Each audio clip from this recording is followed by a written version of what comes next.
Okay, now obviously we've got a lot of area here that needs to be glued. And one of the problems is you've got to work fast before that glue kicks off. You don't want to put it on. If you're using nails like I am, it's even more critical that you've got a system worked out that will expedite this whole operation. Now, if you're using those dead gum staples, which I hate, it's just a matter of going along and, you know, popping them in. And the glue won't have time to kick off. With the nails, if you're not prepared, you're liable to put the glue on and start nailing one at a time, and by the time you get here, the whole tail end has kicked off and the glue is no longer viable. So to get around that problem, we pre-nail the faceplate. Everywhere that it's going to be nailed, and there's one that kind of came loose. Everywhere that a nail is going to fasten that down to the cap strip or the vertical and diagonals, we've got our nails. We're going to lay our glue in. First we're going to work on this section, lay our glue in, set it, go in there and pop the nails in, and be done with it, and then come to this one secondly, and we're going to just really try to expedite this whole operation.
Okay,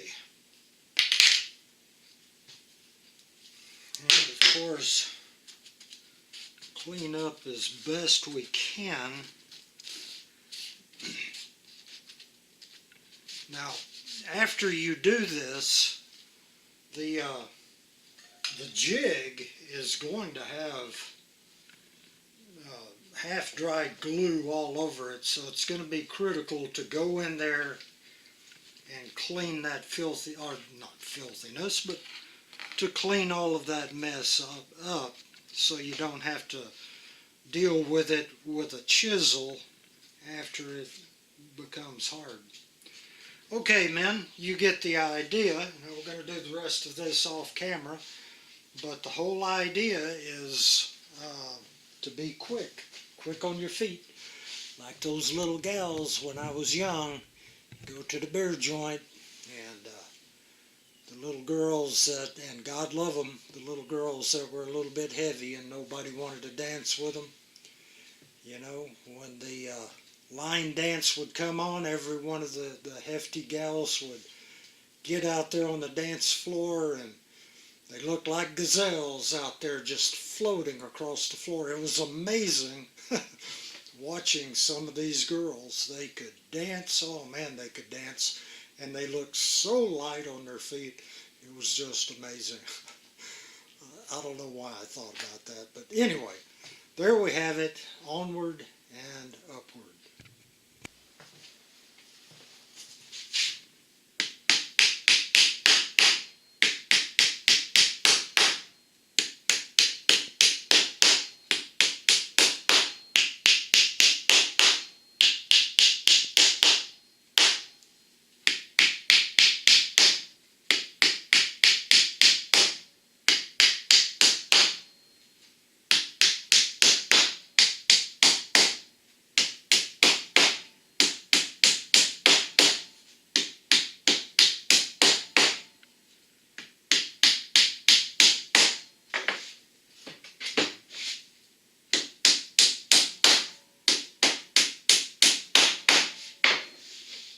Ah, yes.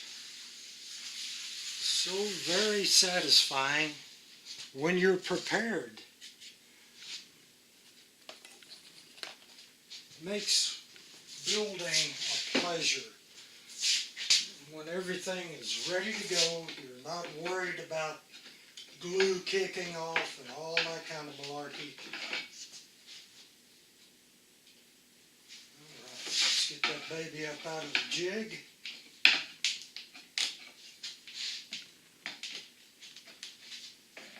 Do a cleanup.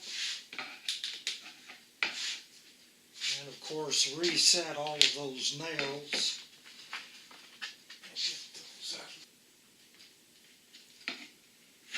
Speaking of a tool that'll cut you to the bone, doggone chisel will do that. First airplane I built, first viable airplane I built, had a chisel. It may have been that one. It's working on the wing spar, and it slipped and went right into that thumb. And man, I tell you, it laid that baby wide open.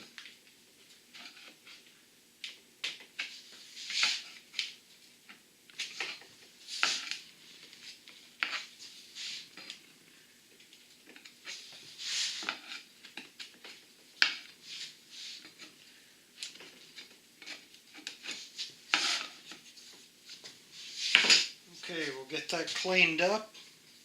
We'll take it to the router table and clean that edge off.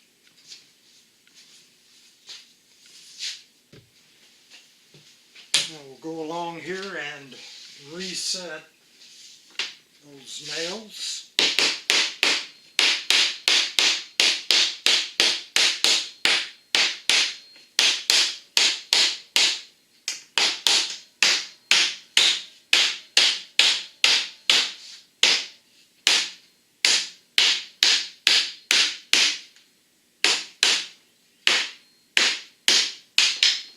Okay.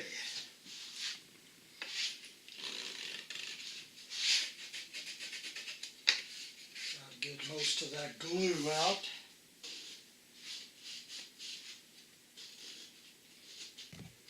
And it looks like we've got really good squeeze out. So we're in good shape. Okay. Gonna go along in there and clean that stuff up. Get rid of that, because believe it or not, that will eventually wind up being dead weight. Get rid of all of the squeeze out right here, right now. Don't get lazy. Well, we're not going to get lazy. And I know you fellas won't either. If you're building an airplane, you want to do the most workmanlike job you possibly can. And you're not going to skimp. You're not going to omit this particular exercise. It's like I've told you before. It seems like this is being really too critical. Some folks think it might be. But it's like I've said, you know, grams turn into ounces, ounces turn into pounds, and it's the little things, for the most part, not the huge things, the little things that add up to make an airplane heavy.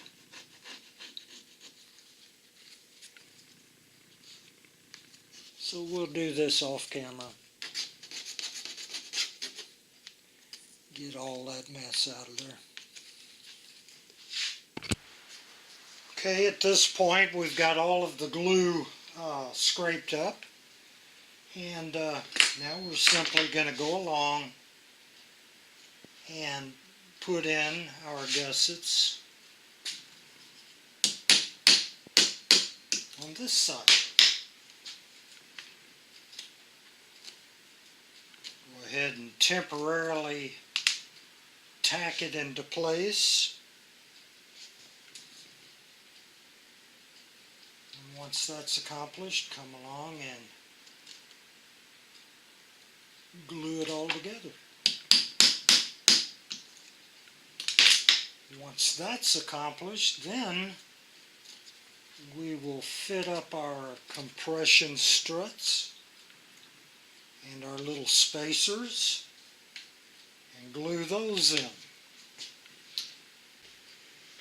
You know, I just can't imagine anything more satisfying or gratifying than building an airplane and building it well. Because it can be such an aggravation at times paying attention to details, little details, constant little details. But at the end of the day,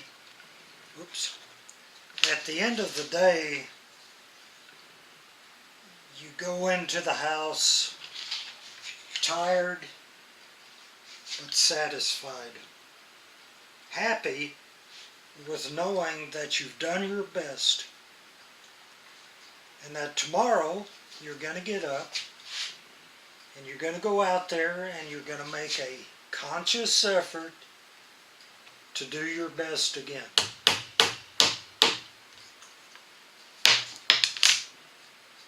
It's a daily struggle. There are times when I come out to the shop and I want to get something done quickly and, you know, tend to want to cut corners.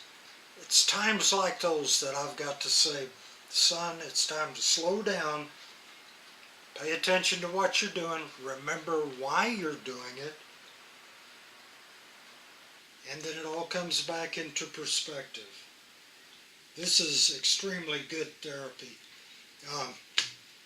I haven't needed a psychiatrist ever.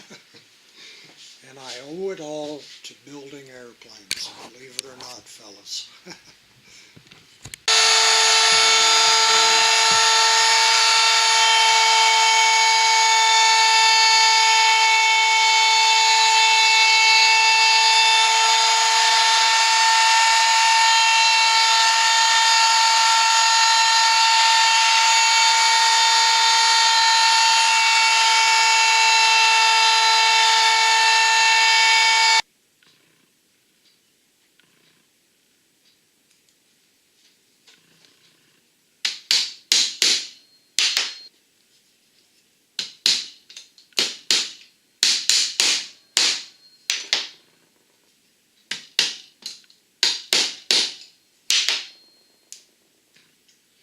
You know, actually, all the nails do is provide clamping pressure.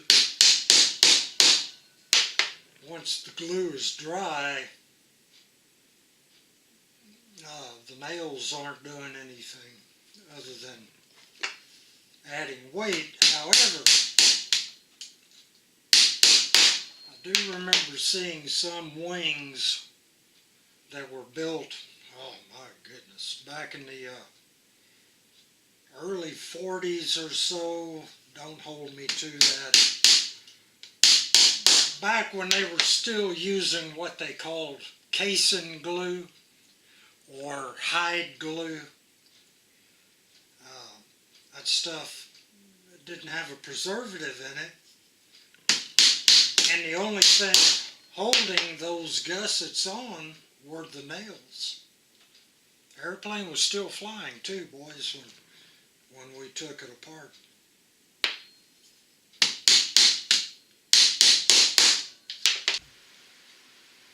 Okay, I have cut and fitted 2 pieces of white pine and put them in the spar holes. This is going to represent the spars, front and back. And then I'll fit the compression struts so that you've got a real close, absolute perfect fit between the struts and the spars.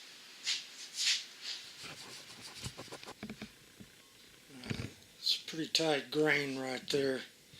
It looks like the growing season was pretty doggone consistent from here to here, and then we had a fast spurt for some reason. I don't know why, but for some reason they had a fast growing season there, and then it slowed back down, and then the growth rings get even tighter up here. But the unique thing about that is, now it's not, I would rather see the grain 90 degrees to the face. This has got a slight angle on it, but it's acceptable. But what's really nice is the way the grain has no run out at all up and down the length of that piece of wood. It's a oh, that's a beautiful piece of Douglas fir.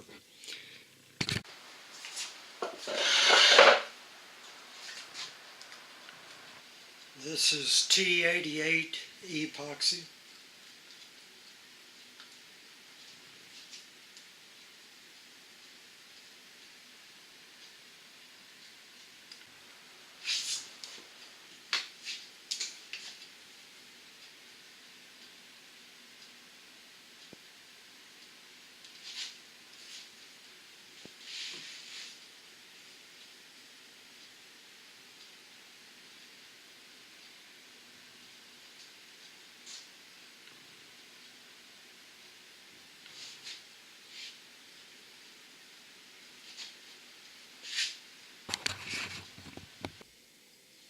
Okay, men, we've let the compression struts dry, the epoxy dry overnight, and I've just taken the weights off and it looks good.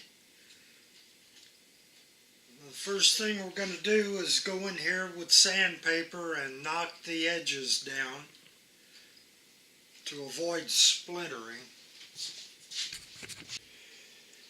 Now, the reason why aircraft wood specifications call for the grain runout to not be more than 1 in 12, I believe is what it is. Don't hold me to that, I'll need to look that back up.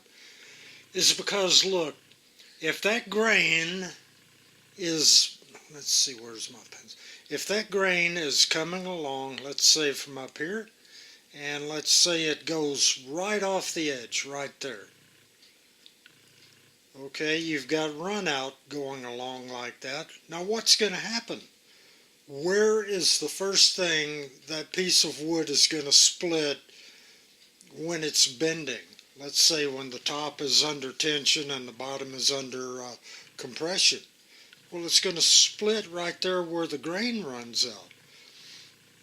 So that's why we want as straight a grain as you can possibly get going all the way down that board. Preferably no run out at all.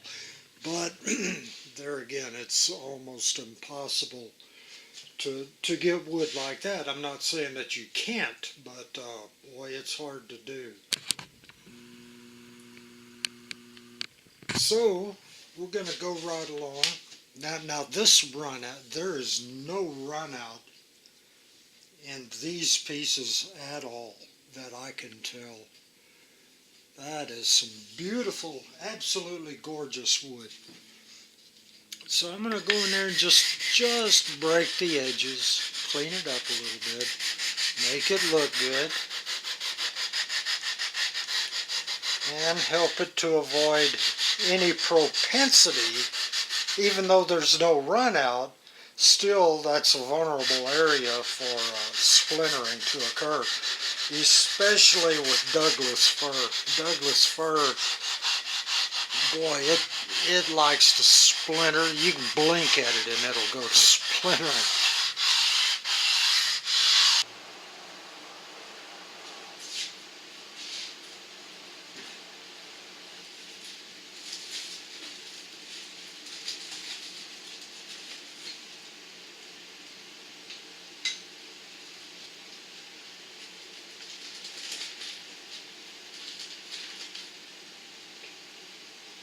And we keep grinding them out. Soon we'll wake up and we'll be done with the ribs. Finishing the ribs, you know, it's always a celebratory time. And if you're a drinking man, well, that'll be the time to break out an old Bud Light or whatever it is you drink. I guess I'll be breaking out the old Diet 7-Up. But, you know, you just get started, you persevere day by day, and suddenly you wake up and good gravy, it's done. Same way with building the airplane. Now, one of the best tips that I could give anybody starting out, don't consider the airplane as a whole. If you do, you'll get overwhelmed because there's just too many things to think about at one time. And really, it is overwhelming. Rather start off, well, for instance, with the ribs. When we first started off, the goal was to build all the nose blocks. So today we build nose blocks. Tomorrow we build gussets. The next day we build all the verticals. And before you know it, it's time to build ribs. And then when you're building ribs, you concentrate on ribs. And the same way with all the other, for instance, you're going to need rudder pedals. When it comes time to do that, the project for today is rudder pedals. So look at it like that, and not as a whole, and it makes it more manageable. But you'll work out your own little routine. Just don't get overwhelmed. And like I said, one day you'll wake up, the ribs will be done, and then it will seem like, you know, the next day or a month later, you're ready for a test flight. And you think, where in the world did all the time go? But that's the funny thing about it is, if you persevere, suddenly you'll wake up and it's time to fly.